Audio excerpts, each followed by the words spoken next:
Nagsisimula ang pelikula sa isang detective na nagngangalang Howl, na sinusubukang hulihin ng isang magnanakaw sa isang cargo plane. Ang magnanakaw ay nagnakaw ng isang bungkus ng pera at naghahanda na tumalon palabas ng eroplano gamit ang isang parachute. Binaril ni Howl ang magnanakaw ngunit hindi niya ito natamaan, at tumalon ang magnanakaw palabas ng eroplano. Susunod, mayroong isang lalaki na nagngangalang Will, isang woodcutter. Pagkatapos ng kanyang trabaho, nakikipag-usap siya sa kanyang katrabaho na si Billy Rose na isa ring woodcutter. Doon, tinanong ni Billy Rose si Will kung sasama ba siya sa panghuhuli ng hayop sa susunod na araw, at plano nilang magkita sa isang bar ng gabing iyon para pag-usapan ang kanilang mga plano sa pangangaso. Mukhang sasamahan sila ni Billy sa hunting trip. Di nagtagal, nagkita sina Will at Billy sa isang bar. Sa oras na iyon, iminumungkahi ni Billy na magsama silang manghuli ng hayop sa Southern Forest. Gayunpaman, nais ni Will na subukan ang ibang bagay at nagmumungkahi na lang na pumunta sa Northern Forest. Pagkatapos ng ilang oras na pag-uusap, nagpasya silang maghiwalay. Si Will ay pupunta sa Northern Forest, habang si Billy ay pupunta sa Southern Forest. Pagkatapos ay lumipat ang kwento sa isang mersenaryong nagngangalang Darby, na nakikipag-video call sa isang boss ng mafia. Ipinaalam ng boss ng mafia kay Darby na ang kanyang mga tauhan ay nagnakaw ng pera, ngunit hindi sila nakabalik. Nais ng boss na kunin si Darby para hanapin sila, sa pag-alinlangan na maaari silang mawala o patay na sa kagubatan. Natuklasan ni Darby na ang isa sa mga tauhan ng boss ay ang taong tumalon mula sa cargo plane kahapon. Pumayag si Darby na tumulong, hinihingi ang kalahati ng pera bilang bayad. Walang masyadong choice ang boss ng mafia kaya pumayag siya pero gusto niyang simulan ni Darby ang paghahanap ngayong gabi dahil unang araw ng hunting season bukas. Tiniyak ni Darby sa amo ng mafia na gagawin niya ang trabaho kahit na umabot pa ito ng bukas. Maya-maya, lumabas si Will sa bar at naabutan si Darby, na papasok na. Pinag-uusapan nila kung bukas na ba talaga ang unang araw ng panahon ng pangangaso, at humingi ng sigarilyo si Will kay Darby. Kinaumagahan, mag-isa si Will na pumunta sa Northern Forest para manghuli. Pagdating niya doon, nagsimula siyang kumuha ng panggatong dahil plano niyang magluto ng steak para sa almusal. Samantala, sa katimugang kagubatan, isang bantay ang naghahanda upang buksan ang gate. Biglang sumulpot si Darby at ilang kaibigan niya. Nagtataka ang gwardya kung bakit hindi nakadamit si Darby para sa pangangaso. Sabi ni Darby, gusto lang nilang magmukhang sundalo. Bumunot siya ng baril at walang pag-aalinlangan na binaril ang gwardya. Makalipas ang ilang oras, lumipat ang eksena sa opisina ng lokal na sheriff kung saan bumisita si Howell. Doon, sinabi niya sa sheriff na kagabi ay binaril niya ang isang magnanakaw sa bangko na nagtangkang tumakas sakay ng isang cargo plane. Nag-aalala si Howl na ang magnanakaw ay maaaring malubhang nasaktan o namatay pagkatapos tumalon mula sa eroplano. Hiniling niya sa sheriff na ipaalam sa kanya kung may makatuklas ng pera o katawan sa kagubatan. Ngayon bilang unang araw ng panahon ng pangangaso, sumang-ayon ng sheriff na tumulong at nangangakong bibigyan niya si Howl ng update kung makakuha siya ng impormasyon. Sa hapon na iyon, nasa gubat si Will na naghahanap ng mga hayop para hulihin. Pagkaraan ng ilang saglit na paghahanap, sa wakas ay nakita niya ang isang malaking deer. Babarilin na sana niya ito nang makakita siya ng mga nagkalat na pera. Habang sinusundan niya ang mga nagkalat na pera, napadpad siya sa isang patay na magnanakaw kasama ang lahat ng ninakaw na pera. Nagulat si Will ngunit nagpa siya na dalhin ang pera. Maya-maya, narating ni Will ang gilid ng gubat kung saan niya ipinaroda ang kanyang sasakyan. Aalis na sana siya sa kagubatan nang biglang dumating si Darby at ang kanyang mga tauhan. Nakita nila si Will na may dalang pera at hiniling na ibigay niya ito kaagad sa kanila. Gayunpaman, tumanggi si Will na ibigay ang pera kay Darby dahil alam niyang hindi ito kay Darby. Plano niyang dalhin ito sa opisina ng sheriff sa halip. Pagkatapos ay tinatakot ni Darby si Will, sinabing sasaktan niya siya kapag hindi niya ibinigay ang pera. Ngunit nanindigan si Will kaya inutusan ni Darby ang kanyang mga kaibigan na salakayin si Will, at sumiklab ang labanan. Sa laban, naghagi si Will ng isang lata ng petrolyo at binaril ito na nagdulot ng pagsabog. Pagkatapos ay tumakbo siya pabalik sa kagubatan. Nang maglaon, nakatanggap si Darby ng tawag mula sa kanyang boss na nagtanong kung nakita niya ang pera. Iginiit ni Darby na may ibang nakahanap nito, na ikinagalit ng kanyang boss na hinimok siyang magmadali.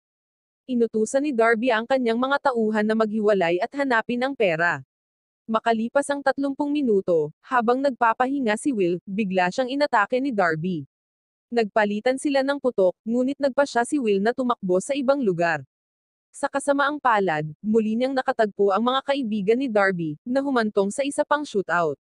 Nagawa ni Will na talunin ang mga kaibigan ni Darby sa isang punto ngunit nabaril siya sa gilid ng kanyang tiyan sa panahon ng laban.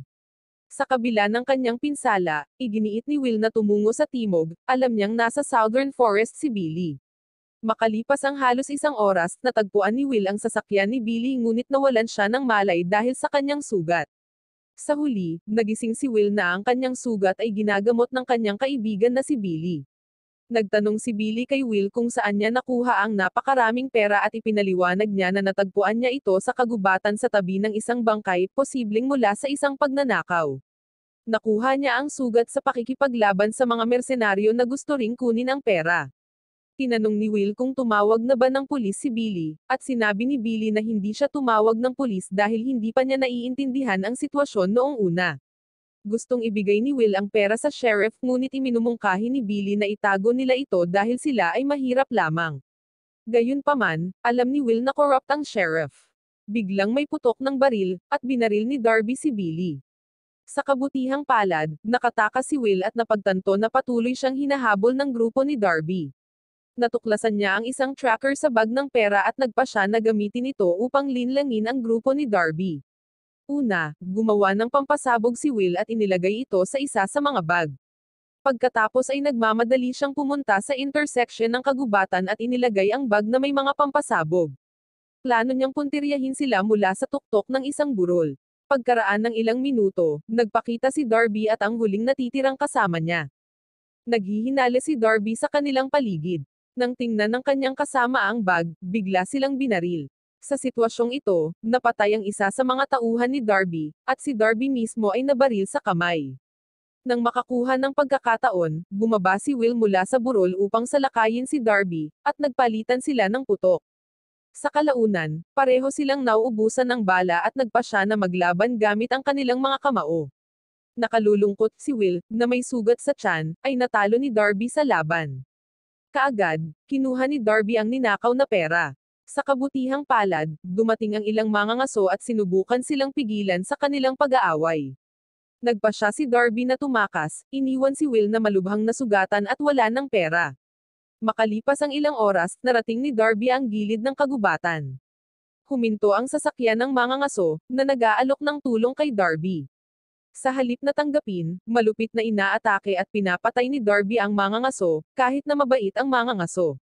Sa kotse ng mangangaso, tinitingnan ni Darby ang kanyang bag ng pera at natuklasang puro bato lamang ang laman nito, na ikinagalit niya. Nang gabing iyon, nagising si Will sa isang klinik. Naroon din si Howell para mag-imbestiga, tinanong niya si Will kung sino ang umatake sa kanya, at kung nakuha niya ang pera. Ipinaliwanag ni Will na inatake siya ng mga mersenaryo. Tinalo niya sila, maliban sa kanilang pinunong si Darby. Sa kasamaang palad, hindi nakuha ni Will ang pera, at ngayon ay maaaring wala na ito. Hindi nagtagal, iminungkahi ng nurse na nag-aalaga kay Will na magpahinga siya. Pagkatapos, dumating ang sheriff at tiniyak kay Howell na nagsasabi si Will ng totoo, dahil ang ilan sa mga mangangaso na nagdala kay Will sa klinik ang nagkumpirma na hindi nila siya nakitang may dalang pera.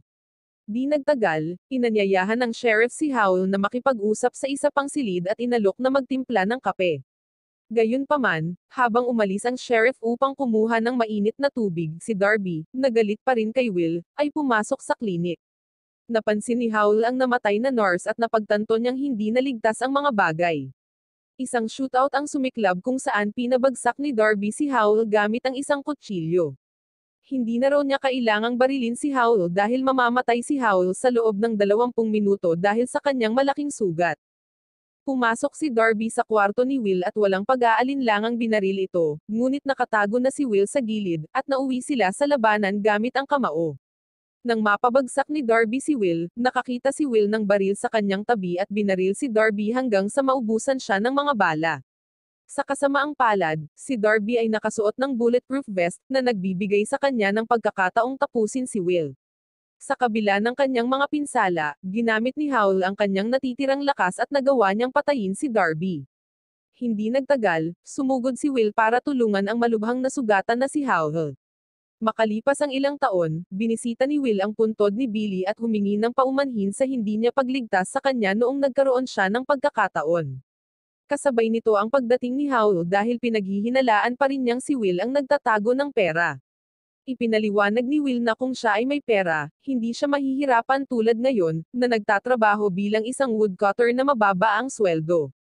Iminungkahi ni Howl na baka sadyang hindi ginamit ni Will ang pera para maiwasan ang hinala ng mga tao at sa pulisya. Inamin ni Will na takot siya sa batas at kung nasa kanya man ang pera, hindi na sana niya iniligtas ang buhay ni Howl. Naniwala si Howl sa kanya sa huli. Pagkatapos ay sinabi ni Will na susubukan niyang magsimula ng bagong buhay para sa kanyang sarili. Nang marinig ang mga salita ni Will, suportado ni Howl ang kanyang desisyon, at sinabing hindi isang masamang pagpipilian ang magsimulang muli. Nang sumunod na araw, mag-isang pumunta si Will sa kagubatan. Nang makarating siya sa kanyang destinasyon, ibinunyag niya na itinago niya ang lahat ng ninakaw na pera sa ilalim ng mga puno. Ngayon ay maaari na siyang umalis dala ang kanyang pera at magsimula ng bagong buhay. Wow naman! Doon nagtatapos ang pelikula mga idolo, salamat sa inyong panonood.